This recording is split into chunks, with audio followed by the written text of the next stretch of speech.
Pyeongchang, South Korea. The opening ceremony of the 23rd Winter Olympics unfurled in frigid temperatures and high spirits on Friday, as athletes from the two Koreas marched into the stadium together less than 50 miles from the heavily fortified border between their nations and offered hope of a breakthrough in a tense, geopolitical standoff that has stirred fears of nuclear conflict. The festivities launched what organizers say is the largest Winter Olympics yet, with 92 countries participating.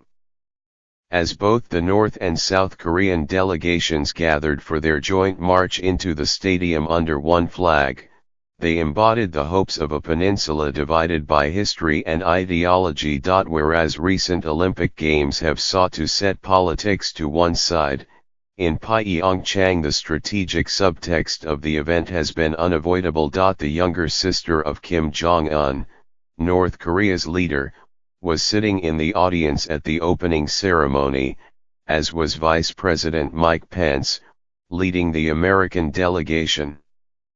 And the father of Otto Warmbier, the American student who was jailed in North Korea last year, returned home in a coma and died shortly afterward. Earlier in the week, the United States warned against a North Korean charm offensive and announced plans to impose its toughest sanctions yet against North Korea, which staged a military parade featuring ICBMs just a day before the Games opened. The mounting political drama loomed over other Olympic storylines, including the participation of Russian athletes despite a ban after a doping scandal, and the appearance of the first Nigerian contingent in the Winter Games with a women's bobsled team. And then there are the gold medal hopefuls, like Nathan Chen, the American ice skating prodigy who may seek to land 5 quad jumps in competition, and Chloe Kim, the teenage Korean-American snowboarding phenom. And as if there were not enough distractions already, a worsening outbreak of the highly contagious norovirus has been spreading from security personnel to other Olympic workers. In the run-up to the opening ceremony, North Korea dominated the news cycle at every turn.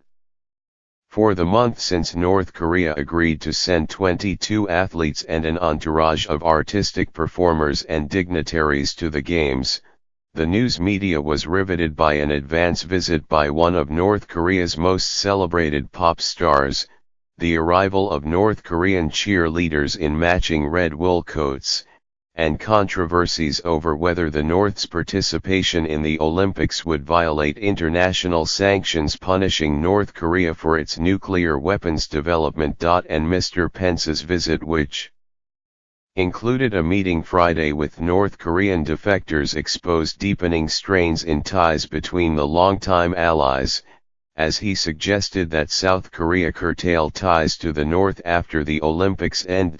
But South Korea's president, Moon Jae-in, sees the Games as central to his effort to proactively engage North Korea and persuade the reclusive country to enter into negotiations to scale back its nuclear and ballistic missile program. Many considered it an impossible dream to have an Olympics of peace, in which North Korea would participate and the two Koreas would form a joint team, President Moon said in an address to the International Olympic Committee earlier this week.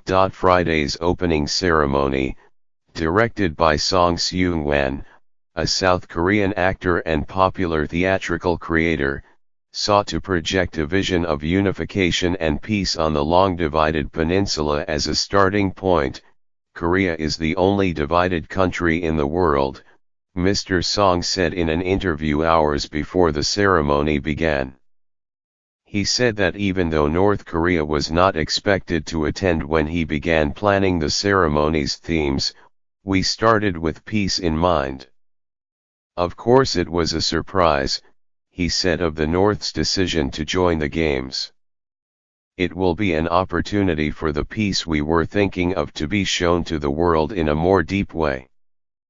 But a backlash against the last-minute participation of North Korea, particularly the addition of a dozen North Korean women's ice hockey players onto the roster of the South Korean team, cast a shadow over a moment that was meant to exemplify unity. Instead of paying attention to all of the excellent athletes who are coming from all over the world, we are paying all our attention to the inter-Korean women's hockey team. Elisa Lee, a former table tennis champion and coach for South Korea and a former member of the National Assembly, said in an interview earlier this week in Seoul. "I think it's a little bit unfortunate." Critics also feared that in seeking better ties with North Korea, Mr. Moon had compromised too much. Bending to a dictator like Kim Jong-un is in conflict with the dignity of South Koreans, wrote Yoon Pyong-jung, a professor of political philosophy at Hanshin University, in an editorial earlier this month in Chosun Ilbo, a South Korean newspaper. The crisis on the Korean peninsula does not get resolved with a one-off event like sports games or an inter-Korean summit meeting. This year was not the first time that athletes from North and South Korea marched together under one flag. They did so in 2000 at the Sydney Olympics in Australia, as well as in 2004 in Athens and 2006 in Torino, Italy. But by doing so in South Korea and in Gangwon province, where North Korea is visible from the peaks of the ski slopes, the symbolism this time was particularly striking. It also provided a stark contrast to the 1988 Summer Olympic Games in Seoul, where the North Koreans did not compete after organizing a terrorist attack when spies blew up a South Korean airliner 10 months before the Games, killing everyone on board. The Seoul Olympics ended up being a turning point for South Korea as it pulled away from North Korea economically, politically, and culturally. It was also, as it turned out, a turning point for the world. After two previous Summer Games roiled by political boycotts in Moscow and Los Angeles, the countries that had sat out those games all sent athletes to Seoul, making it the host of the largest number of participating nations during the Cold War era. A year later, the Berlin Wall fell. The Soviet Union collapsed not long after that. In a sense, the Cold War symbolically ended with the Seoul Olympics, said Leo Young, creative director of the 1988 opening ceremony, in an interview in his library in Seoul this week. Mr. Lee, whose slogan for those ceremonies was "Beyond the Wall," said that he believed in the power of imagination to drive change. The Pyeongchang Olympics, in very surprising ways, could be another turning point in the way the Seoul Olympics was, said Mr. Lee. After the Seoul Olympics, we have been experiencing a new Cold War, and the Pyeongchang Olympics might set another milestone.